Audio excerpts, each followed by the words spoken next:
மக்கள் இந்த வீடியோ நம்ம என்ன பேச போகிறோன்னா அதற்கெல்லாம் முன்னாடி அண்ணா லவ் யூண்ணா அதை முதல்ல நான் சொல்லிடுறேன். உங்கள்கிட்ட நான் எதிர்பார்த்தேன்னா ஆனால் இவ்வளவு தரமான சைகை நீங்கள் பண்ணுவீங்கிறத நான் எதிர்பார்க்கலன்னா ரொம்ப ரொம்ப ரொம்ப ரொம்ப அவ்வளோ பெரிய மகிழ்ச்சி எனக்கு இருக்குது அப்படிங்கிறத முதல்ல நான் இந்த வீடியோவில் பதிவு செஞ்சிடறேன். ஏன்ப்பா என்ன ஆச்சு அப்படின்னு சொல்லி கேட்டிங்கன்னா, நம்ம என்ன எதிர்பார்த்தோமோ அதை தாண்டி நம்ம தலைவர் செயல்படும் போது அதில் இருக்கக்கூடிய உற்சாகம் ஒன்று இருக்குது பார்த்தீங்களா, அந்த உற்சாகம் வேறு எதுலேயுமே கிடைக்காது அப்படிங்கிறதான் என்னுடைய பிரதானமான விஷயமா இருக்குது. எவ்வளவு பெரிய டெக்னாலஜி ஒரு புரட்சி அப்படிங்கிற வார்த்தையை நான் பயன்படுத்தணும்னு நினைக்கிறேன். எந்த ஒரு கட்சியும் செய்யாத அல்லது எந்த ஒரு கட்சியும் திங்க் பண்ணாத ஒரு விஷயத்தை பார்த்தீங்கன்னா நம்ம தலைவர் செஞ்சிருக்காரு. நம்ம தலைவரை நோக்கி அதிகபட்சம் பார்த்தீங்கன்னா என்ன விமர்சனம் முன்ன வைப்பாங்கன்னா, இவருக்கு கிரவுண்ட் ரியாலிட்டி தெரியாதுங்க, கட்சியில் கீழமை வரைக்கும் நம்ம கனெக்டில் இருக்கணுங்க, அதாவது இந்த மேலே இருக்கிற 4 பேரை தாண்டி விஜய் அண்ணாக்கு செய்தி போக மாட்டேங்குது அப்படிங்கிற பல்வேறு விதமான விஷயத்தை தொடர்ச்சியாக சொல்லிக்கிட்டு இருப்பாங்க.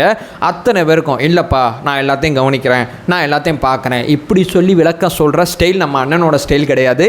வழக்கம் போல் தன்னுடைய பாணி சொல்லல்ல செயல் அப்படிங்கிற பாணியில் பார்த்தீங்கன்னா நம்ம அண்ணன் ஒரு தெளிவான விளக்கத்தை இன்றைக்கு நடந்த நிகழ்ச்சி மூலமாக சொல்லியிருக்கார் அப்படிங்கிறதா யதார்த்தமான உண்மை. இன்றைக்கி நடந்த நிகழ்ச்சியை பற்றி நம்ம ஆழமாக தெளிவாக தெரிஞ்சுக்க வேண்டிய அவசியம் இருக்குது. ஏன்னா இது சாதாரண நிகழ்வு கிடையாது, எந்த ஒரு கட்சிட்டையும் இல்லாத ஒரு விஷயத்தை நம்ம பண்ணியிருக்கோம். இதை பற்றி ஆழமாகவும் தெளிவாகவும் இந்த ஒரு பதிவில் பார்த்தரலாம். ஒன்பே ஒன்றா தெளிவாக நம்ம பார்க்கலாம். உற்சாக வணக்கங்கள், வாங்க பதிவுக்குள்ளே போகலாம். இப்போ முதல் விஷயம் மக்களே, ஏன் இவ்வளோ எக்ஸைட்மெண்ட்டு, என்ன காரணம், ஏன் இதை பற்றி இவ்வளோ ஆர்வமாக பேச வேண்டிய அவசியம் என்ன இருக்குது அப்படின்னு சொல்லி கேட்டிங்கன்னா, இதை நான் 2 வகையாக பிரிச்சுக்கிறேன். அதாவது வெப்சைட்டை பற்றி நான் தனியாக பேசுகிறேன், அந்த ஆப் இருக்குது பார்த்தீங்களா, அந்த ஆப்பை பற்றியும் தனியாக பேசுகிறேன். முதல்ல வெப்சைட்டை பற்றி பேசிடலாம். இந்த வெப்சைட்டை பற்றி நம்ம பேசுகிறது நம்ம கட்சியில் இருக்கக்கூடிய ஒரு பிரதானமான பிரச்சனை என்ன தெரியுமா, எல்லா சர்வரையும் நம்ம பசங்க புகையை விட்டுருவானுங்க. அதுதான் நம்ம கட்சியில் இருக்கக்கூடிய பிரதானமான விஷயம். ஏன்னா அவ்வளோ பேர் பார்த்தீங்கன்னா ஒரே நேரத்தில் ஆக்சஸ் பண்ணி பார்த்தீங்கன்னா உறுப்பினர் சேர்க்கை ஆப் பார்த்தீங்கன்னா கொஞ்ச நாளைக்கு முன்னாடி கூட ஒரு பெரிய டேமேஜ் ஆனிச்சு. காரணம் என்னன்னா அவ்வளோ பேர் ஆக்சஸ் பண்ணுற அளவு அந்த ஆப் தாங்கலை.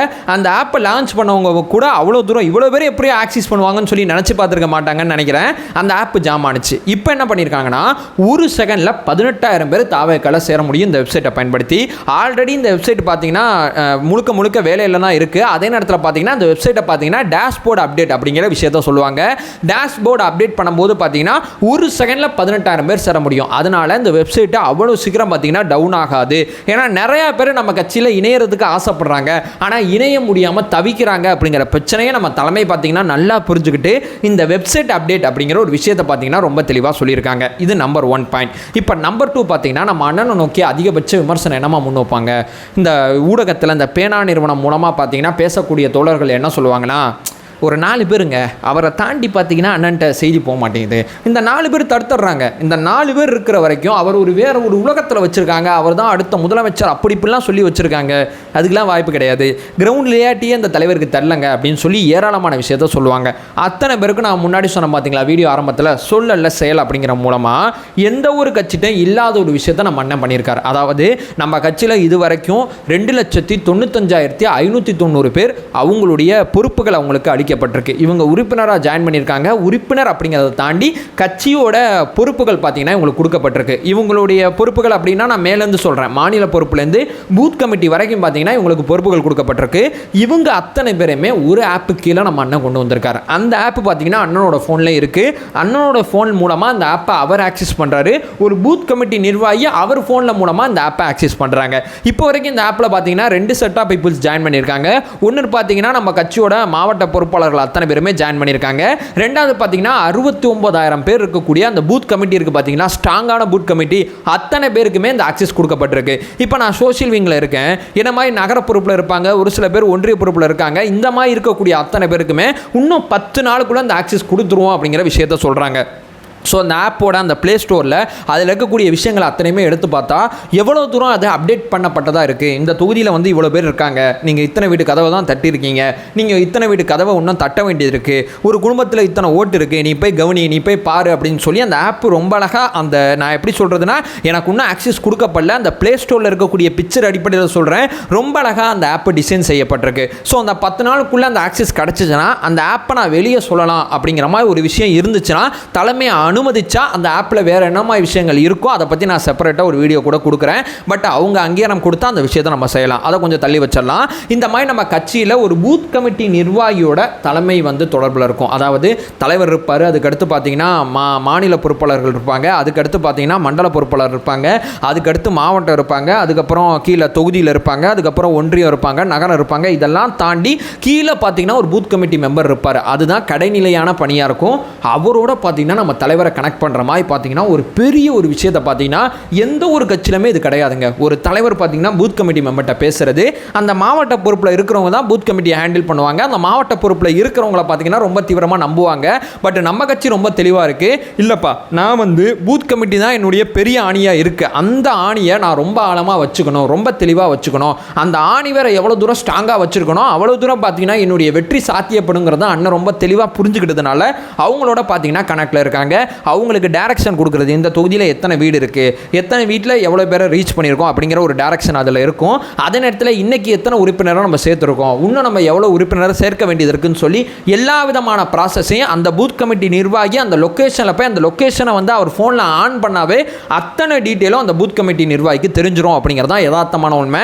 அந்த பூத் கமிட்டி நிர்வாகி இந்த பூத்தில் இந்த பிரச்சனை இருக்குது அப்படின்னு சொல்லி அந்த ஆப் மூலமாக பார்த்தீங்கன்னா நம்ம கட்சியில் இருக்கிற அத்தனை நிர்வாகிக்குமே அந்த பிரச்சனையை கொண்டு போக முடியும் அப்படிங்கிற விஷயமானது இதில் பியூட்டிஃபுல்லாக இருக்குது. சரி, இந்த பிரச்சனை வந்து போச்சு, இந்த பிரச்சனைக்கு ஆர்ப்பாட்டம் போராட்டம் எந்த மாதிரி நடவடிக்கை எடுத்தோங்கிறதையும் நம்ம அண்ணன் பார்த்தீங்கன்னா அந்த ஆப் மூலமாகவே கண்காணித்து கொண்டிருப்பார், பார்த்து கொண்டிருப்பார் அப்படிங்கிறது யதார்த்தமான உண்மையாக இருக்குது. இந்த ஆப்பில் இருக்கக்கூடிய விஷயங்களை அத்தனையுமே வச்சு திங்கக்கிழமை நம்ம அண்ணன் பார்த்தீங்கன்னா அந்த ஆப் வந்து ஆடிட் பண்ணுறாங்க. எவ்வளோ பேரை சேர்த்துருக்கோம், என்ன பண்ணியிருக்கோம், என்ன செஞ்சுருக்கோம் அப்படின்னு சொல்லி என்ன மாதிரி நடவடிக்கை எடுக்க வேண்டியது இருக்குது அப்படிங்கிற அத்தனை ஆலோசனையும் பார்த்தீங்கன்னா திங்கக்கிழமை வாரம் இதில் நடக்க போகுது அப்படிங்கிறது இதில் இருக்கக்கூடிய பியூட்டிஃபுல்லான விஷயமா இருக்குது. ஸோ தாவேக்கான்னு எடுத்துக்கிட்டா 2,95,590 பேர் நிர்வாகியாக இருக்காங்க. நான் சொல்கிறது மாநிலத்தில் ஆரம்பித்து பூத் கமிட்டி வரையும் அத்தனை பேரும் எங்கே இருப்பாங்கன்னா அந்த ஆப்பில் இருப்பாங்க. எவ்வளோ பியூட்டிஃபுல்லாக இருக்குது பார்த்தீங்களா கேட்கவே. இதெல்லாம் எந்த ஒரு கட்சியிலுமே கிடையாதுங்க, எல்லாம் பேப்பர் ஒர்க்கில் இருக்காங்க. நம்ம ஒரு ஆப்பை க்ரியேட் பண்ணி அந்த ஆப்பில் வந்து ஒரு சில பேருக்கு ஆக்சஸ் கொடுத்து இன்னும் மொத்த பேருக்கும் பார்த்தீங்கன்னா இன்னும் 10 நாளில் பார்த்தீங்கன்னா அந்த ஆப்பில் ஆக்சஸ் கொடுக்க போகிறோம். இந்த இடத்துல நம்ம நிற்கிறோம், நம்மளை விமர்சிக்கக்கூடிய அத்தனை பேர் அடிப்படை கட்டமைப்பு இருக்கா அப்படின்னு பேசுகிறவங்களாம் இன்னும் பேப்பர் ஒர்க்கில் இருக்காங்க அப்படிங்கிறத நான் இங்கே ஆழமாக தெளிவாக பதிவு செய்ய விரும்புகிறேன். அவ்வளோதான் மக்களே, ஆப் ரெடி ஆயிடுச்சு. ஒரு பக்கம் வெப்சைட்டே ரெடி பண்ணி கொடுத்துட்டாரு, இனிமேல் எல்லாத்தையும் நம்ம கையில் கொடுத்துட்டாரு. அவருடைய பேச்சில் கூட ரொம்ப தெளிவாக நம்ம தலைவர் சொல்லியிருப்பார், எப்போ அந்த வேலையை ஒழுங்காக பார்த்தா 2026 நமது, ரொம்ப தெளிவாக ரொம்ப கிளாரிட்டியாக சொல்லிட்டாரு. இனிமேல் உன் கையில் இருக்குப்பா என் வெற்றி அப்படிங்கிறத ஆழமாக தெளிவாக சொல்லிட்டாரு. நான் இங்கே என்ன சொல்ல வரேன்னா, தொகுதியாக போகிறத தாண்டி குடும்பமாக போங்க, அத்தனை பேட்டையும் போங்க. ஆப் நம்ம கையில் இருக்குது, நிர்வாகிகள் அத்தனை பேருமே இந்த ஆப் மூலமாக கூடிய சீக்கிரம் உறுப்பினர் சேர்க்கை பண்ணலாம். வெப்சைட் மூலமாக ஒரு செகண்டுக்கு நான் முன்னாடி சொன்னபடி 18,000 பேரை சேர்க்கலாம். இந்த அளவு நமக்கு இவ்வளோ சுதந்திரம் நம்ம அண்ணன் கொடுத்துட்டாரு. நம்ம இன்னும் பணி செய்ய ஆரம்பிக்கணும், நம்ம இன்னும் வேலை செய்ய ஆரம்பிக்கணும். வீடு வீடாக போய் கதவு தட்டுங்க, அத்தனை குடும்பத்தையும் போய் மீட் பண்ணுங்க. நம்ம யாருங்கிறத அத்தனை பேட்டு சொல்லுங்க. நம்ம கொள்கை கோட்பாடு என்ன, நம்ம அண்ணனோட அரசியல் வருகைக்கு அப்புறம் என்னென்ன வேலைகள் பார்த்துருக்காங்க, எந்த பிரச்சனை எப்படி கையாண்டுட்டு இருக்காரு, பரந்தூர் பிரச்சனை என்ன பண்ணாரு, வவுஃப் விஷயத்தில் என்ன பண்ணாரு, அதை தாண்டி பார்த்தீங்கன்னா இந்த லாக்அப் டெத் விஷயத்தில் நம்ம அண்ணன் என்ன பண்ணாருன்னு சொல்லி நம்ம அண்ணனோட செயல்பாடு அத்தனையுமே ரொம்ப தெளிவாக ஆவணப்படுத்துங்க. இந்த திமுக பாஜக இருக்கக்கூடிய கள்ள உறவை மக்கள்கிட்ட ரொம்ப தெளிவாக போய் சொல்லுங்க. இதை தாண்டி பார்த்தீங்கன்னா ஆப்போசிட்டில் நம்ம ஆள்றாங்க ஒரு கவர்மெண்ட், அந்த கவர்மெண்ட் பண்ணுறதை அப்படியே ஒப்பிக்கலாம் வேணாம். ஒரு வார நிகழ்ச்சியை மட்டும் மக்கள்கிட்ட போய் சொல்லுங்கள். ஒரு வாரம் நம்ம பார்த்த ஒரு 10 செய்ய மக்கள்கிட்ட சொல்லுங்கள். இந்த ஆவண கொலையில் ஆரம்பித்து இந்த லாக்அப் டெத்தில் ஆரம்பித்து அது மட்டும் இல்லாமல் பார்த்தீங்கன்னா அத்தனை தகவல் அத்தனையுமே நம்ம சொல்ல வேண்டிய அவசியமே கிடையாது. ஏன்னா அவ்வளோ பெரிய சீன்லாம் அந்த கவர்மெண்ட்டை கிடையாது. இப்போ இருக்கக்கூடிய செய்தியை மட்டும் சொன்னாவே மக்கள் வந்து கன்வின்ஸ் ஆவாங்க, ஆமாப்பா இந்த கவர்மெண்ட் அகற்ற வேண்டிய அவசியம் இருக்குது அப்படிங்கிறத ஆழமாக தெளிவாக புரிஞ்சுப்பாங்க. நம்மளை நோக்கி மக்கள் வருவாங்க. நம்ம வேலை பார்த்தீங்கன்னா ரெண்டு ஆக்சஸையும் நம்மள்கிட்ட கொடுத்துட்டாரு. இனி அண்ணனோட வெற்றி உங்கள் கையில் இருக்குங்கிறது தான் அண்ணா ஆழமாக தெளிவாக தன்னுடைய பேச்சில் சொல்கிறாங்க. இனியும் தாமதிக்க வேணாம், உங்களுக்கு தேவைப்படுற அத்தனை புரோட்டோக்காலும் பார்ட்டி கொடுத்துருக்கு. அந்த புரோட்டோக்கால் அடிப்படையில் தயவு செய்து சொல்கிறேன், நம்ம அத்தனை பேரும் ஒரு குடையின் கீழ் வந்துட்டோம். நம்ம அத்தனை பேரும் வேலை செஞ்சால் மட்டும்தான் 2026 நமது. அண்ணன் என்ன வேலை செய்யணுமோ அவர் ரொம்ப தீவிரமாக ரொம்ப கரெக்டாக செஞ்சுக்கிட்டு இருக்காரு.